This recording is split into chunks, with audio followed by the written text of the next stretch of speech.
नमस्कार दोस्तों, स्वागत है आप सबका बैठक विद भाटिया जी में, जहाँ बातें होती हैं जो लगती हैं अपनी सी।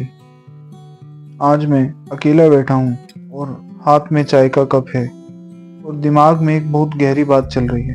सोचा आप सबके साथ शेयर करूँ। मैंने कहीं पढ़ा था, जिंदगी एक साइकिल की तरह होती है। तभी तक बैलेंस बना रहता है जब तक हम पैडल मारते रहते हैं। पिछले दिनों एक सज्जन मिले और बोले, भाटिया जी अब तो मेरी नौकरी लग गई है, अब और क्या ही सीखना। मैंने उसे समझाया, यही तो सबसे बड़ा ट्रैप है। हम पढ़ाई सिर्फ डिग्री के लिए करते हैं और सीखना वहीं छोड़ देते हैं। याद रखना, जिस दिन आपने ये मान लिया कि आपको सब आता है, समझ लेना उस दिन आपकी ग्रोथ पे फुल स्टॉप लग गया।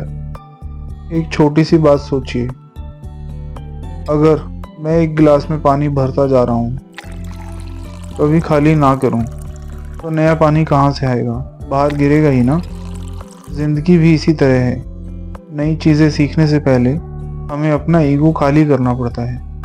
हम लोग एक्सपर्ट बनने के चक्कर में स्टूडेंट बनना भूल जाते हैं। क्या आपने कभी किसी बच्चे को देखा है कि वो गिरता है, चोट लगती है और वो ये नहीं कहता कि मुझे चलना नहीं सीखना? वो फिर खड़ा होता है और चलता है। वो स्पिरिट कहाँ खो गई हमारी?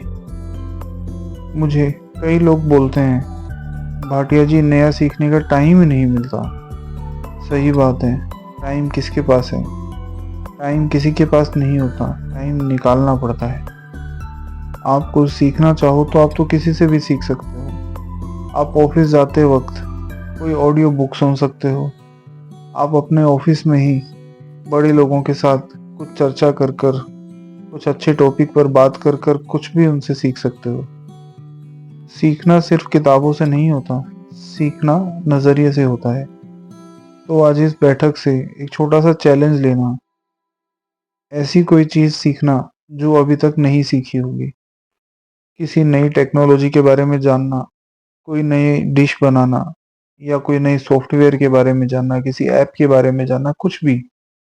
मुझे कमेंट में बताइएगा कि आप क्या नया शुरू करने वाले हैं। क्योंकि याद रखिए, learning is earning of the soul. आज की बैठक में इतना ही। अगली बार मिलेंगे कुछ और बातों के साथ। तब तक के लिए सीखते रहिए, क्योंकि सीखना बंद तो बढ़ना बंद। मिलते हैं अगली बैठक में।